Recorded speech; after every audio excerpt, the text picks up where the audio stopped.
என்ன செய்யணும்னு கேட்டீங்களா? ஆமாங்க. பின் தூங்கி முன்னழுவாள் பத்தினி.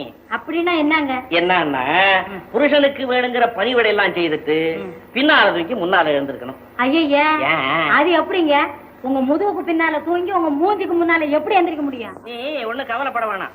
எனக்கு முதுகுக்கு பின்னாலேயே தூங்கு, நான் திரும்பி முகத்தை காட்டுறேன், அப்புறமேல் நீ எழுந்திருக்கல. ஐயோ, நான் என்ன சொல்றேன், நீ என்ன கேக்குற?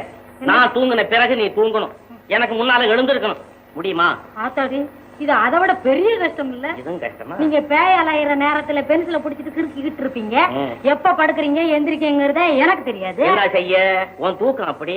அதனால அந்த சத்தத்துல நான் எழுந்து நானே போய் காப்பி போட்டு குடிச்சிட்டு டம்ளர்ல உனக்கும் காப்பி எடுத்துட்டு வந்து அம்மா உலகளா எழுந்திருக்க வேண்டியதா இருக்குது. ஏங்க இப்படியே வச்சுக்கோ, இது ரொம்ப நல்லா இருக்கு. நம்ம வீட்டுல நல்லா இருக்குது, அக்கம் பக்கத்துல எல்லாம் சிரிப்பாக்கி இருக்கிறாங்களே, நான் என்ன பண்ணேன்?